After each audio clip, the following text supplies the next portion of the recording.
ان اللہ مع الصابرین، اللہ تعالیٰ صبر کرنے والوں کے ساتھ ہے۔ اور پھر آگے چل کر وبشر الصابرین الذین اذا اصابتهم مصیبۃ قالوا انا للہ وانا الیہ راجعون۔ اے نبی بشارت دیجئے، خوشخبری دیجئے ان صبر کرنے والوں کو کہ جن پر جب بھی کوئی تکلیف یا مصیبت نازل ہوتی ہے تو کہتے ہیں کہ ہم اللہ ہی کے ہیں اور اللہ ہی کی طرف ہمیں لوٹ جانا ہے۔ صبر کا مفہوم ہے اپنے آپ کو تھامنا، روک برداشت کرنا، تحمل کرنا، اور جو بھی اپنا ایک طے شدہ مقصد ہے کسی بھی مخالفت سے بددل ہوئے بغیر، کسی بھی تکلیف یا مصیبت سے ہراساں ہوئے بغیر اس کی طرف پیش قدمی کیے چلے جائیں۔ بڑی سخت سردی پڑ رہی ہے، فجر کا وقت ہے، گرم پانی کا اہتمام نہیں ہے، اب اس وقت فجر کی نماز کے لیے اٹھنا، ٹھنڈا پانی اگر ہے تو وضو تو کرنا ہوگا، اس ٹھنڈے پانی سے وضو کرنا، اس وقت لحاظ سے نکلنا ہی بہت مشکل، ٹھنڈے پانی سے وضو کرنا اور مصیبت، یہ جب تک انسان میں صبر کا مادہ نہ ہوگا ممکن ہی نہیں۔ اس کو کہیں گے صبر علی الطاعۃ، اطاعت پر صبر کر۔ ناگواری محسوس ہو رہی ہے لیکن اس ناگواری کو برداشت کرتے ہوئے انسان اللہ کے حکم کے اوپر جمع رہے، اللہ کے حکم پر عمل کرے، یہ کیا ہے؟ یہ صبر ہے۔ اگر یہ صبر نہیں ہے تو ظاہر بات ہے کہ انسان اللہ کے اس حکم پر عمل نہیں کر سکتا۔ صبر کا مادہ نہیں ہوگا تو آپ کام نہیں کر سکیں گے، اور اسی کا ایک دوسرا رخ ہے، جب آپ دعوت حق کے لیے کھڑے ہوں گے پہلا قدم کیا آتا ہے؟ استہزاء، تمسخر، مذاق اڑانا، جس کی میں مثال اب دینا چاہتا ہوں محمد الرسول اللہ صلی اللہ علیہ وسلم کی شخصیت۔ دیکھیے ہم کیا اور ہماری بساط کیا، ہم کیا مبلغ ہوں گے، کیا داعی ہوں گے، ہمارے اپنے دامن پر داغ ہوتے ہیں، لیکن یہ کہ محمد الرسول اللہ کے دامن پر کوئی داغ تھا؟ ان کو تو سارے مکے والے الصادق الامین کہتے تھے، نہایت محبوب شخصیت تھے، ان کے لیے تو جا صادق، جا امین، یہ الفاظ سننے میں آتے تھے، آنکھوں کا تارا۔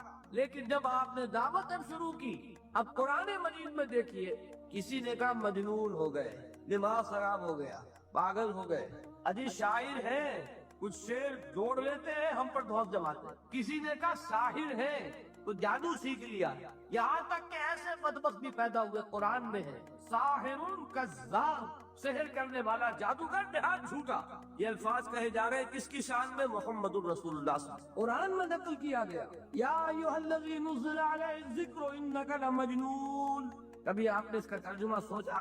وہ شخص، دیکھیے تصور کیجئے حضور جا رہے ہیں، تشریف لے جا رہے ہیں، کسی دعوت میں ہے، تبلیغ میں، یا ویسے ہی تشریف لے جا رہے ہیں، اور کوئی ایک جمگھٹا ہے لوگوں کا، ادھر سے فکرہ آتا ہے، تیر کی طرح لگتا ہے دل میں جا کر محمد کے صلی اللہ علیہ وسلم۔ اے وہ شخص جس کا یہ خیال ہے کہ اس پر کوئی ذکر نازل ہو رہا ہے، ہمارے خیال میں تو تمہارا دماغ خراب ہو گیا۔ یا ایھا الذی نزل علیہ الذکر انک لمجنون کہا کہ، اور یہ نہ سمجھیے کہ حضور صلی اللہ علیہ وسلم کے قلب مبارک کو تکلیف نہیں ہوتی۔ میں قرآن سے ثابت کروں گا، میں کہیں کوئی کہانیاں بیان نہیں کرنا چاہتا۔ قرآن نے کہا ہے وَلَقَدْ نَعْلَمُ أَنَّكَ يَضِيقُ صَدْرُكَ بِمَا يَقُولُونَ۔ اے نبی ہمیں خوب معلوم ہے صلی اللہ علیہ وسلم کہ جو کچھ یہ لوگ کہہ رہے ہیں اس سے آپ کا سینہ بھجتا ہے، یہ جو گھٹن ہوتی ہے، صدمہ ہوتا ہے۔ أَنَّكَ يَضِيقُ صَدْرُكَ بِمَا يَقُولُونَ، ہمیں خوب معلوم ہے کہ جو کچھ یہ باتیں آپ کو سننی پڑ رہی ہیں، یہ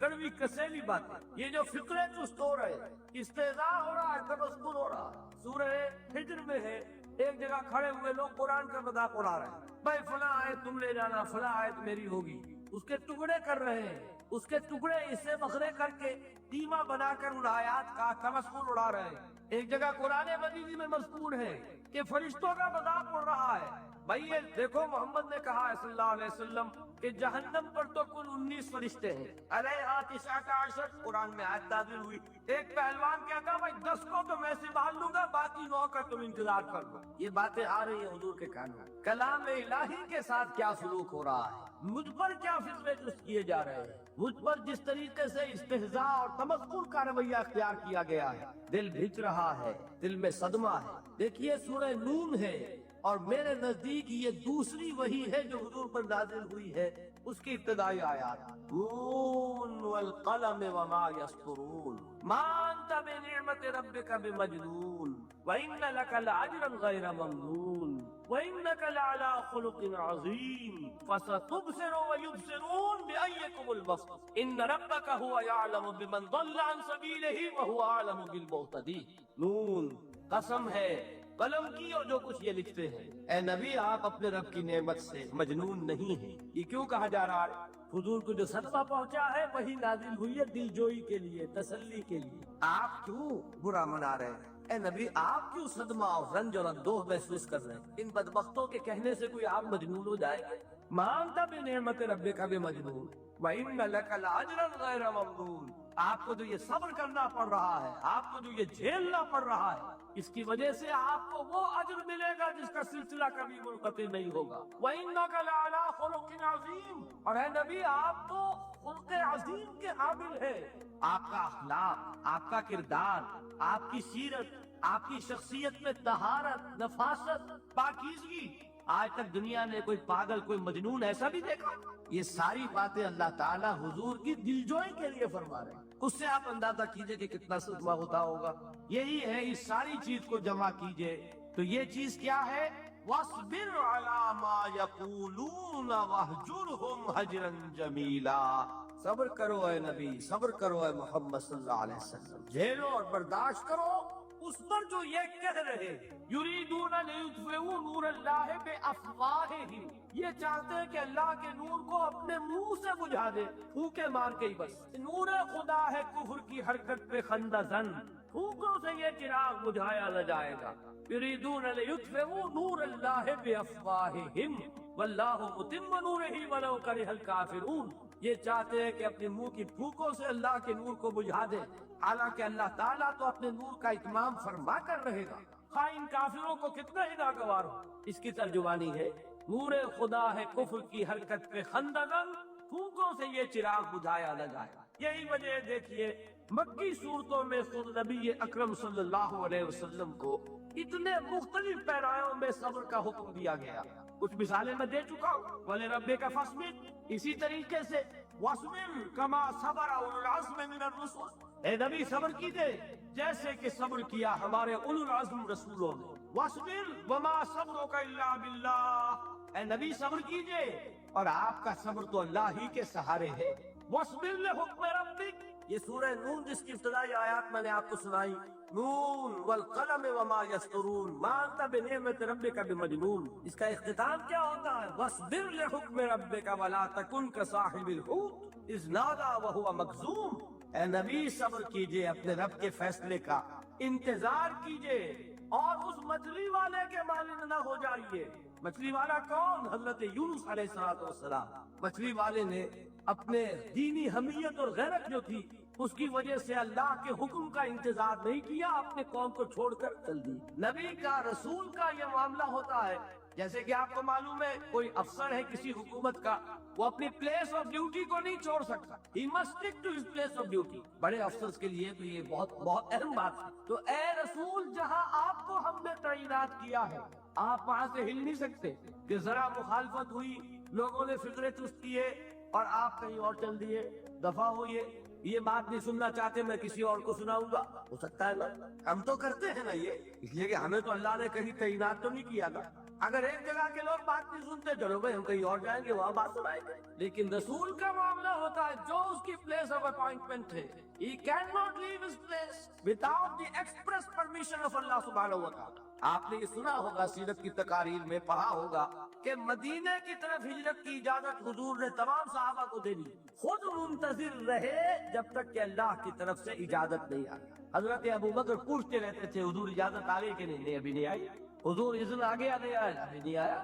حبشہ کی طرف سب کو بھیج دیا، اجازت دے دی تو جانا چاہے چلا جائے۔ حضور کی صاحبزادی جو حضرت عثمان کے نکاح میں تھی وہ بھی ہجرت کر رہی، لیکن حضور تو نہیں گئے۔ رسول نہیں چھوڑ سکتا اپنی جگہ، یہاں تک کہ تمام تقریباً صحابہ چلے گئے، حضور رہ گئے، حضرت ابو بکر رہ گئے، حضرت علی رہ گئے، اور حضرت ابو بکر پوچھ رہے ہیں بار بار اجازت آئی یا نہیں؟ نہیں، ابھی نہیں آئی۔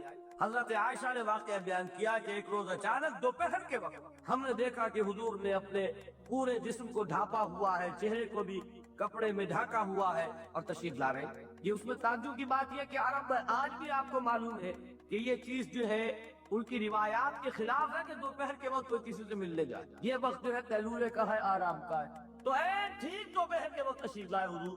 آپ نے آ کے حضرت ابو بکر سے فرمایا کہ اجازت آ گئی. حضرت ابو بکر نے بہت خوش ہو کر ایک بات کہی، حضور میں نے 2 اونٹنیاں تیار کی ہوئی ہیں. یعنی اب آپ وہ تو سوچتے تھے نا شاباش ملے گی کہ میں نے تیاری کی ہوئی ہے. میں نے 2 اونٹنیوں کو خوب کھلا پلا کے فرما کیا ہوا ہے، بڑی توانا ہے تاکہ ہم تیزی کے ساتھ سفر کر سکیں. حضور نے توقف کیا، فرمایا ہاں ٹھیک ہے، 1 اونٹنی میں استعمال کروں گا لیکن میں اس کی قیمت ادا کروں گا. حضرت ابو بکر کی آنکھوں میں آنسو آیا. روتے ہوئے کہا حضور مجھ سے یہ مغایرت، کیا یہ جان اور مال کسی اور کے لیے ہے؟ آپ مجھ سے بھی کہہ رہے ہیں میری اونٹنی جو ہے وہ بھی بلا معاوضہ آپ کو بولنے فرما رہے. یہ ہے محمد الرسول اللہ کی غیرت اور حمیت کا. اب دیکھیے ایک بات عجیب ہے، یہ ربط اپنے ذہن میں رکھیے. اللہ تو صبر کی تلقین کر رہا ہے اپنے رسول کو، اور رسول یہی تلقین کر رہے ہیں اپنے صحابہ کو. صبر کرو، جھیلو، برداشت کرو، ہاتھ مت اٹھانا، کوئی جوابی کارروائی نہیں ہوگی، بلکہ اپنے اوپر جھیلو جو کچھ جھیلنا ہے، ڈٹے رہو، پیچھے مت ہٹنا، یہ صبر ہے. لیکن ہاتھ اٹھانے کی اجازت نہیں. چنانچہ اب ذرا چشم تصور سے دیکھیے، ابو جہل اس نے جو بدترین روش اختیار کی وہ ایک خاندان تھا، حضرت یاسر، ان کی اہلیہ حضرت سمیہ اور ان کے فرزند حضرت عمار رضی اللہ تعالی عنہم. یہ غلام نہیں تھے. حضرت سمیہ تو کنیز تھی لیکن یاسر غلام نہیں تھے. ان کی کہانی یہ ہے، واقعہ یہ ہے کہ یہ بہت نیک آدمی تھے. یاسر یمن کے باشندے، انہیں کو خواب میں بشارت ہوئی کہ نبی کا ظہور ہونے والا ہے مکے میں، جاؤ شاید ان کے قدموں تک پہنچ جاؤ. یہ یمن سے ترک وطن کر کے مکے آ گئے. ابو جہل کا ایک چچا تھا، بہت شریف النفس انسان، اس کے ساتھ معاہدہ کیا حلیف بن کر، اور وہ مکے میں رہنے لگے. اس لیے کہ نوٹ کر لیجئے، مکہ اس وقت ایک قبیلے کا شہر تھا، صرف قریش. یا کرشی رہ سکتا تھا وہاں، یا کرشی کا حلیف، کہ اگر تو کسی کرشی نے آپ کو امان دی ہوئی ہے تو آپ رہ سکتے مکے میں، ورنہ نہیں. یا تیسرے کرشی کا غلام. غلام تو ملکیت ہی ہے اس کی، جیسے بھیڑ بکری ہے کسی کرشی کی، اسی طرح اس کے غلام ہے.